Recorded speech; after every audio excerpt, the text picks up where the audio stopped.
Escucharemos la conferencia Predictores de lesión renal aguda, inteligencia artificial en nefrología, a cargo del Dr. Javier Neira.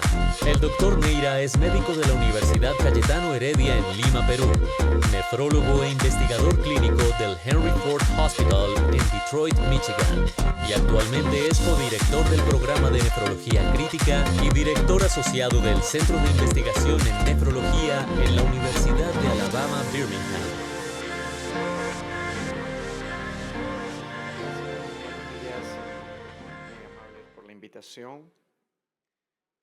Estos son mis disclosures.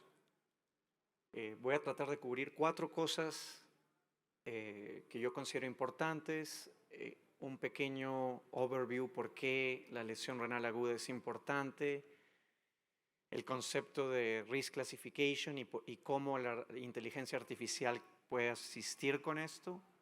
El concepto de los subfenotipos. Estoy muy cerca al parante. Perfecto, mejor.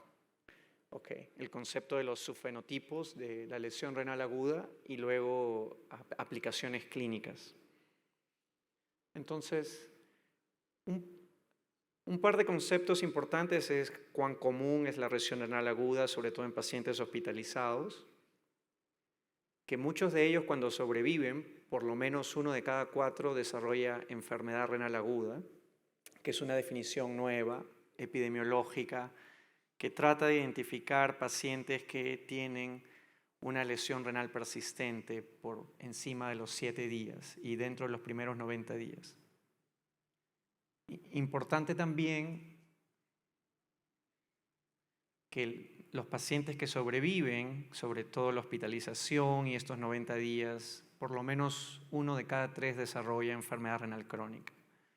Entonces, si uno recuerda esto, puede enfatizar lo importante epidemiológicamente de la lesión renal aguda.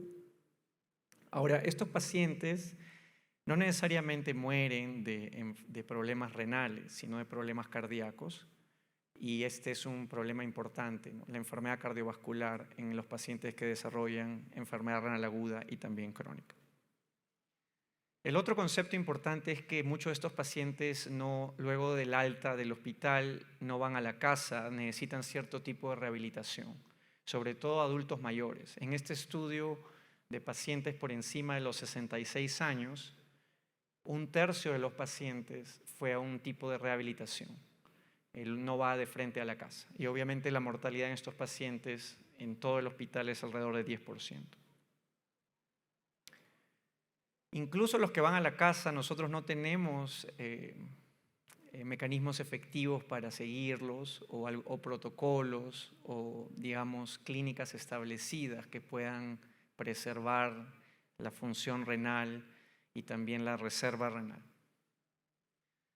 Lo otro importante es estos pacientes tienen incapacidad física.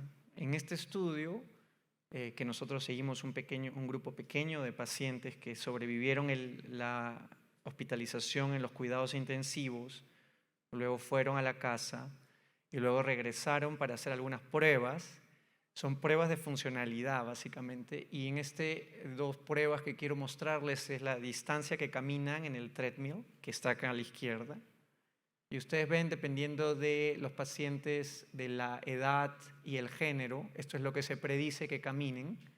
Y los pacientes que desarrollaron enfermedad renal aguda durante la hospitalización tenían menos capacidad funcional para caminar.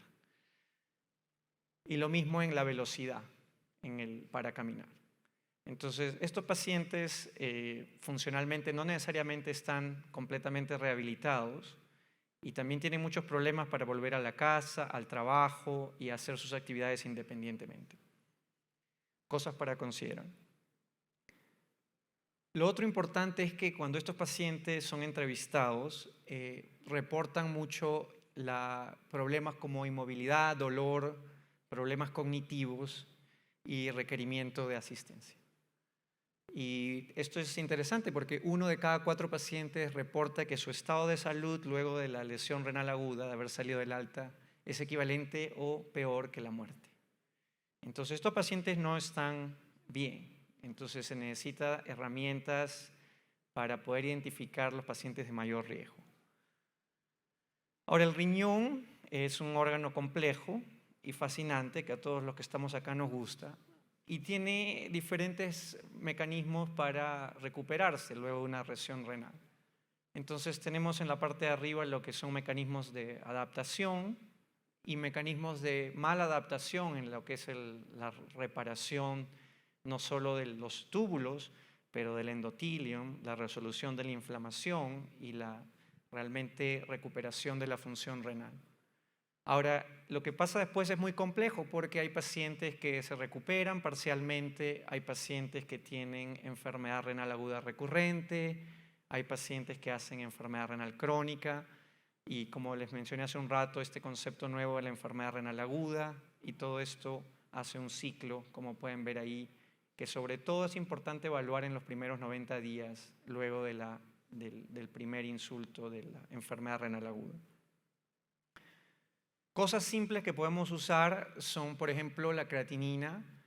Cuando nosotros evaluamos la creatinina en un paciente luego del alta, si la creatinina está todavía 50% por encima del basal, este grupo en rojo acá, estos pacientes fueron específicamente pacientes que hicieron sepsis AKI. Hay un riesgo de hacer enfermedad renal crónica del 70% en los siguientes 4 años. Entonces, si ustedes evalúan estos pacientes en la clínica, tener una buena referencia de la creatinina basal y evaluar la creatinina en la clínica puede clasificar a algunos pacientes en cuanto a riesgo de hacer enfermedad renal crónica. Lo mismo con el GFR.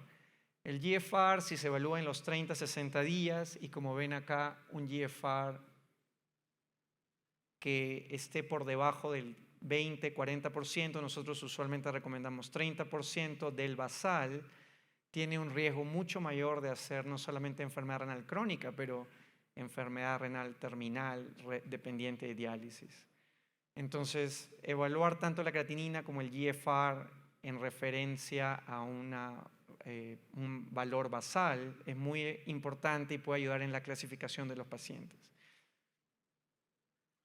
Finalmente, la parte de los costos, ¿no? Como ustedes ven, la enfermedad renal aguda, y esta es data de Norteamérica, porque la data de Sudamérica todavía no está bien tabulada. Cuando un paciente hace enfermedad renal aguda en el hospital, el costo aumenta entre 5 y 24 billones, porque es muy frecuente, ¿no? Es por volumen, 20% de los pacientes. Y cuando hace enfermedad renal aguda que requiere diálisis, hay un costo que aproximadamente de 5 billones de incremento en la hospitalización.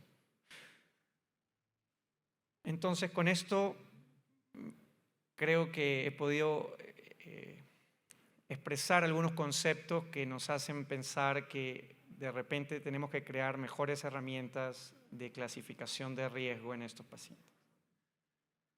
Entonces, si nosotros vemos la enfermedad renal aguda como una línea continua que puede durar hasta 90 días y luego puede tener consecuencias a largo plazo, si queremos clasificar de riesgo a un paciente, lo podemos hacer antes de que la lesión renal aguda ocurra, lo podemos hacer temprano para tratar de mitigar la progresión de la enfermedad renal aguda y también luego para evitar complicaciones tanto a nivel renal como cardiovascular. Entonces, este diagrama se usa mucho por los colores, ¿no? Con un riñón normal, rosado, y un riñón enfermo en el otro lado. Pero la idea es identificar que podemos encontrar ventanas donde se pueden instituir intervenciones que pueden mitigar la progresión de este daño. Y en ese contexto viene el reconocimiento de lo que es kidney stress, que es cuáles son estos factores que pueden afectar al riñón, tanto en su función como en lo que es el daño a nivel de parénquima. ¿Y cómo podemos identificar esto? Además, se mencionó durante la discusión, no todos los pacientes responden de la misma manera a los estresores. Hay diferentes niveles de capacidad de adaptación al estrés y también de nivel de reserva renal.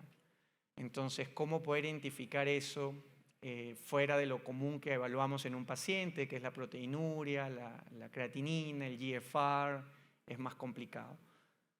Y también el uso de los biomarcadores, que se mencionó en las charlas anteriores, cómo se pueden clasificar estos biomarcadores para identificar los insultos de forma más temprana. Entonces, digamos, hay mucho trabajo, pero hay que tener en cuenta esta línea y dónde podemos intervenir. Lo mencionó Rolando hace un rato, herramientas simples que combinan información, como por ejemplo si el paciente tiene diabetes, si el paciente tiene sepsis, si el paciente requiere ventilación mecánica o el uso de drogas vasoactivas, el cambio en la creatinina y también el porcentaje de fluid overload, ¿no?, de la sobrecarga de volumen. Estos marcadores clínicos que son accesibles pueden generar scores que pueden ser funcionales para identificar de forma temprana la enfermedad renal aguda en escenarios sobre todo como la unidad de cuidados intensivos.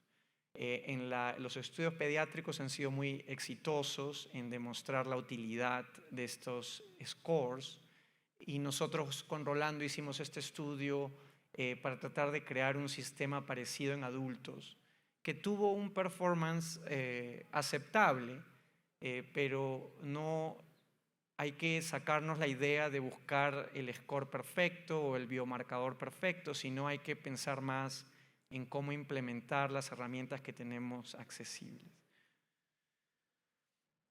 Y en esto viene obviamente cuál es el rol de la inteligencia artificial, porque si ustedes se ponen a pensar cómo evaluamos actualmente a los pacientes, está acá en el lado izquierdo, ¿no? Usamos a veces cuando están disponibles los récords electrónicos, no siempre disponibles, sobre todo en Sudamérica, la evaluación clínica, y la evaluación es esporádica porque depende cuándo el clínico esté accesible.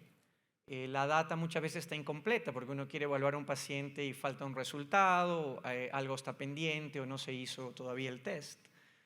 Y no necesariamente está integrado en lo que es el clinical workflow, ¿no? Entonces, como la dinámica de la evaluación no necesariamente es lineal. Y así es como tomamos decisiones para tratar a los pacientes, ¿no? Ahora, en un sistema más integrado, si nosotros combinamos no solamente la data electrónica, pero los estudios de imágenes, la data que viene en los monitores, ¿no? Los monitores, sobre todo en pacientes en cuidados intensivos, capturan mucha data. Y también los equipos, todos los equipos que ustedes ven afuera capturan mucha data, los equipos de diálisis. Y esa data se puede utilizar para crear, con ya la ayuda de inteligencia artificial, formas más eficientes de interrogar esta data multimodal y poder tomar decisiones junto a la evaluación clínica, que también es importante, que son más precisas, y esto es lo que se llama decisiones aumentadas para el manejo de los pacientes. La idea es que sea dinámico, ¿no?, que se capture continuamente, de que la data sea de diferentes fuentes y que esté integrada en lo que hacen los clínicos en el día a día, ¿no? Entonces no debería ser algo que genere estrés en el clínico, debería ser una herramienta que ayude a tomar mejores decisiones. Pero todavía no estamos ahí. ¿Por qué? Porque si bien la tecnología existe para integrar esta data, la habilidad para implementarla todavía es muy deficiente. Entonces, nos queda todavía un poco de tiempo para hacer estudios de implementación. Entonces, la idea simple es, imagínense un paciente que se hospitaliza, se le aplica un score clínico de riesgo, de repente el Renal Angina Index, que se discutió hace un rato, y con esto se puede tener diferentes estratificaciones en el paciente. Un paciente de bajo riesgo se continúa un monitoreo habitual, ¿no? Acá en verde va por este lado. Un paciente de riesgo alto, de repente instituimos rápidamente las recomendaciones del KDIGO Guidelines para tratar de mitigar el riesgo de lesión renal aguda. Y estas cosas, aunque parezcan simples, son efectivas y se han demostrado en estudios clínicos randomizados. Minimizar los nefrotóxicos, tratar de prevenir la hiperglicemia, descontinuar algunas drogas que pueden estresar al riñón y también tener un monitoreo un poco más continuo hemodinámico. Y un paciente intermedio, riesgo intermedio, probablemente se puede aplicar otro nivel de estratificación que puede ser un biomarcador. Lo mostró en el estudio pediátrico Rolando con el Renal Angina Index combinado con un biomarcador de injuria, que es el NGAL. Pero ustedes pueden crear un algoritmo de acuerdo a lo que está accesible en su centro. De repente no tienen NGAL, pero pueden usar algo distinto. Y también lo otro y a mí me gusta venir a Sudamérica o a países donde no practico habitualmente porque tenemos que crear estos scores en poblaciones diferentes, poblaciones hispanas, latinoamericanas, que no están muy representadas en estos estudios, ¿no? Entonces no sabemos si estos scores son tan eficientes o algo eficientes en estas poblaciones. Entonces sí se puede hacer algo y no hay que entrar en pánico, pero hay que tener estrategias eficientes de clasificación. Entonces, cuando uno clasifica la lesión renal aguda, puede diferenciar las exposiciones que son planeadas o no planeadas. Por ejemplo, una exposición planeada es el uso de contraste intraarterial o contraste endovenoso. Una exposición no planeada probablemente un trauma, ¿no? Entonces, esto genera diferente nivel de riesgo en el paciente y la susceptibilidad del paciente también, ¿no? Un paciente, tenemos susceptibilidades que no son modificables, el paciente tiene diabetes, tiene ya edad avanzada, por ejemplo, o exposiciones o susceptibilidades modificables, como es el uso crónico de ciertas drogas que evitan que el riñón se adapte a ciertos estrés.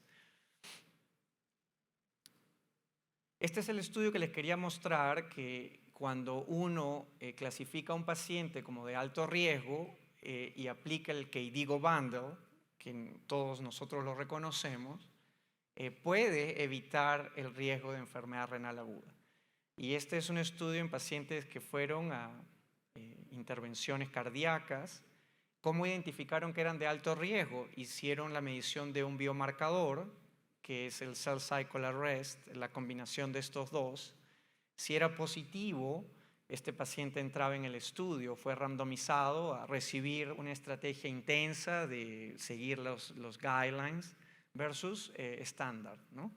Y ven cómo puede disminuir la incidencia de enfermedad renal aguda posoperatoria significativamente. Lo otro también, este es un estudio muy simple, prospectivo, no es randomizado, donde se creó una herramienta de ayuda para tomar decisiones en cuanto al inicio de diálisis en pacientes que tenían enfermedad renal aguda en el hospital. Y a mí una de las cosas que me llama la atención es que dándole al clínico más información organizada para que tome una decisión sobre empezar la diálisis, se disminuyó significativamente las diálisis que son consideradas no beneficiosas para el paciente. Entonces, este es un buen ejemplo porque si nosotros revisamos la data epidemiológica de diálisis en los cuidados intensivos sobre todo, hay un grupo de pacientes, por lo menos 5 a 10%, que mueren en las primeras 24 o 48 horas de iniciar la diálisis. Entonces, la evaluación de futilidad en estos casos es importante y este estudio demuestra que con una herramienta simple se puede mejorar la toma de decisiones en estos pacientes.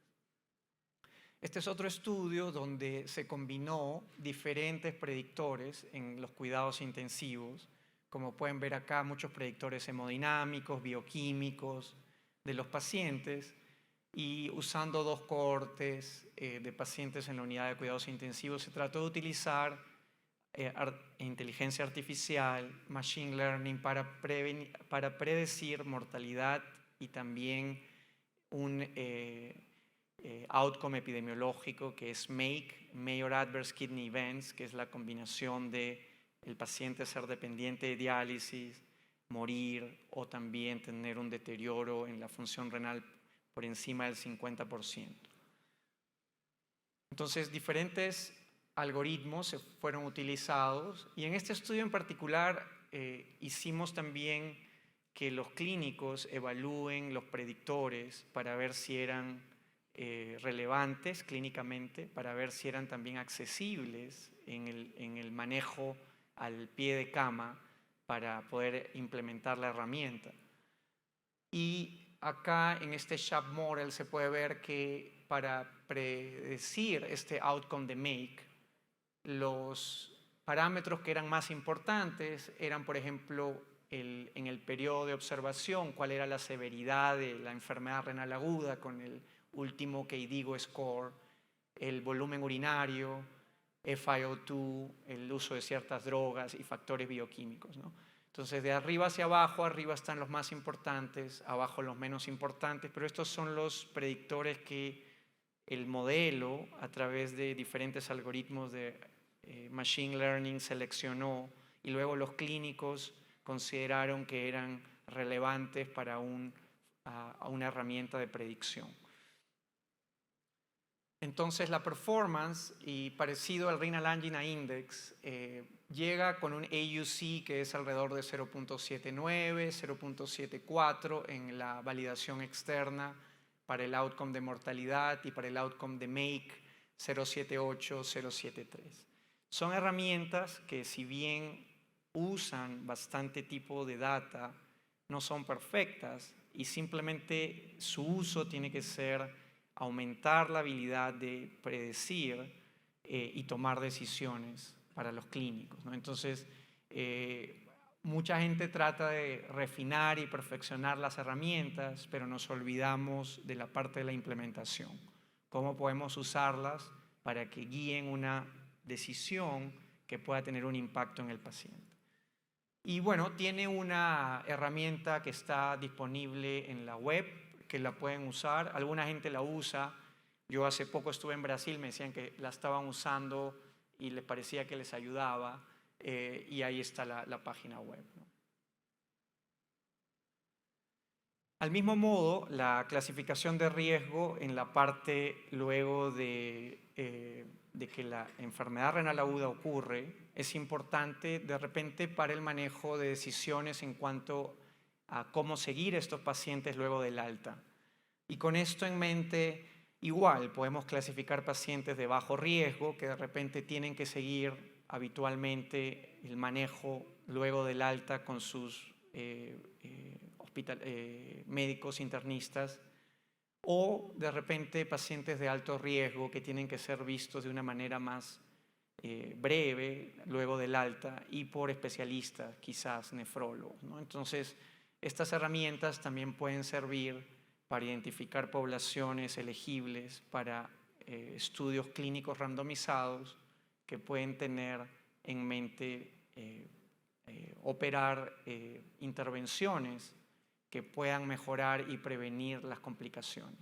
La complicación más importante, y por ejemplo, en el estudio más grande de pacientes que sobreviven enfermedad renal aguda y que la intervención es el follow-up en la clínica, que se llama COPE-AKI, que actualmente se está haciendo en Estados Unidos, el outcome primario es prevenir rehospitalizaciones. Estas herramientas, me voy a alejar un poco del parlante, tienen la capacidad de clasificar riesgo de forma dinámica, ¿no? Este es un ejemplo usando la data de MIMIX-4. MIMIX-4 es una data de los cuidados intensivos que es muy usada. Y como pueden ver, este es un paciente donde el modelo de Machine Learning reclasifica el riesgo en este punto, donde hay un punto de inflexión y el riesgo significativamente aumenta. Este es el riesgo de mortalidad.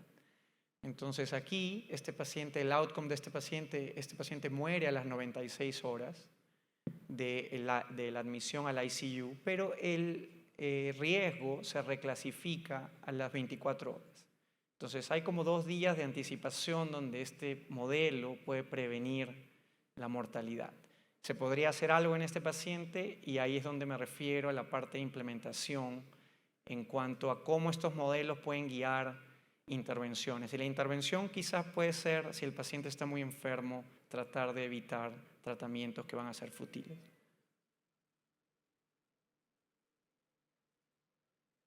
Finalmente, para no extendernos mucho,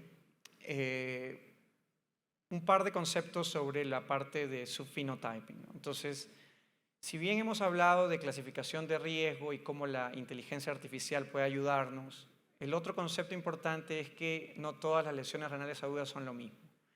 Y este es un buen diagrama que se puso hace poco en una publicación donde clasifican lo que es subphenotyping para ayudar en lo que es prognostic enrichment, que es básicamente identificar pacientes con lesión renal aguda que tienen alto riesgo de hacer complicaciones. ¿Okay? Y lo otro es el predictive enrichment, pacientes que probablemente puedan responder a ciertas intervenciones. Entonces, esa es la diferencia, ¿no? Es un tema de vocabulario, pero el concepto es este, ¿no? Que hay subfenotipos de lesión renal aguda que tienen diferentes niveles de riesgo y hay subfenotipos también que podrían responder diferente a ciertas terapias. Y por eso es muy importante no poner a todos los pacientes en la misma casilla. Y obviamente, si nosotros solamente evaluamos la trayectoria de la función renal en los pacientes con lesión renal aguda, vamos a identificar diferentes trayectorias, diferentes ejemplos. Este paciente, por ejemplo, es un paciente con hipovolemia que responde al manejo con fluidos en cuanto a la función renal, mientras este paciente en rojo es un paciente que tiene síndrome hepatorrenal, ¿no? Y que realmente tiene persistencia de la lesión renal aguda. Entonces, simplemente evaluando la trayectoria de la función renal, nosotros nos podemos dar cuenta de estos fenotipos.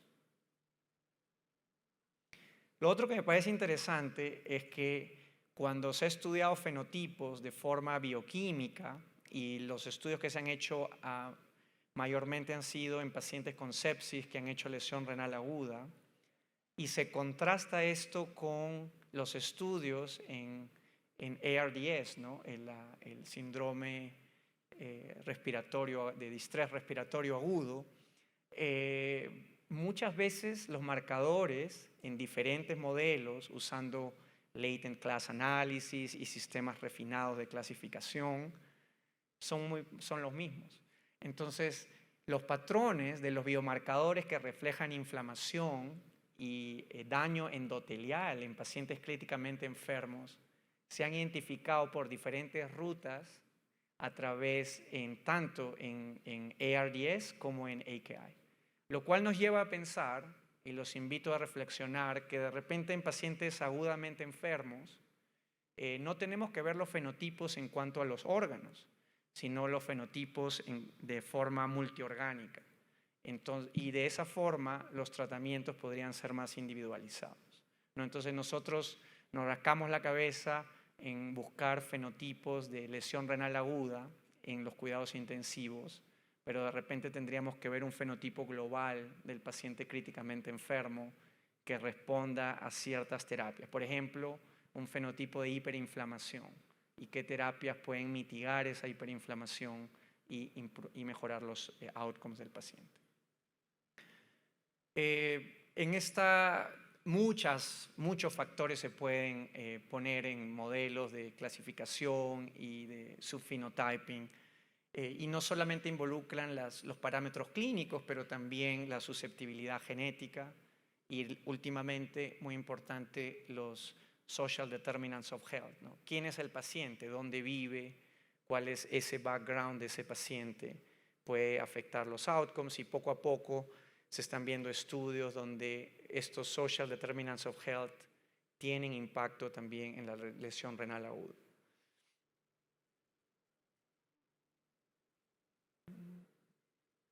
Creo que la pila la estamos perdiendo, ¿verdad o no? Ok, y voy a terminar con este slide. Este slide refleja lo que es un concepto también que me gustaría que lo tengan, que es Treatment Effect Heterogeneity. Este concepto es que no todos los pacientes responden igual a una terapia. Entonces nosotros acá, durante la época del COVID, evaluamos este filtro que es Oxiris, que es un filtro que tiene una propiedad de hemoabsorption que es un poco aumentada con respecto a los filtros estándar, que teóricamente va a mediar la remoción de citoquinas y endotoxins a través de esta hemoabsorption property. Entonces, cuando uno ve de forma agregada la data en estos pacientes, acá hay muchas horas de terapia de reemplazo renal crónico, ve la diferencia en este parámetro que es el transmembrane pressure, que lo captura la máquina. Entonces dice, bueno, probablemente esta presión es más alta porque estos filtros están saturándose más rápido por el hemoabsorption y esta presión sube más rápido y se mantiene elevada. Pero cuando uno después evalúa individualmente a los pacientes tienen diferentes trayectorias en cuanto a la presión. Entonces quiere decir que este paciente acá abajo, el filtro no está realmente, probablemente, saturándose de lo que nosotros creemos, citoquinas, endotoxins, comparado a este paciente acá arriba. Entonces eso nos invita a reflexionar que probablemente tenemos que introducir en estudios tanto de blood purification como de enfermedad renal aguda el concepto de adaptive trial design. Quiere decir que hay que evaluar cómo el paciente responde a la terapia y recalibrar la terapia para que sea efectiva, ¿no? Entonces eso nos llamó la atención bastante y bueno, de alguna forma, porque siempre nosotros entendemos la heterogeneidad de los pacientes, pero es siempre importante verla gráficamente con data real. Y con eso termino y les agradezco la invitación nuevamente. Gracias.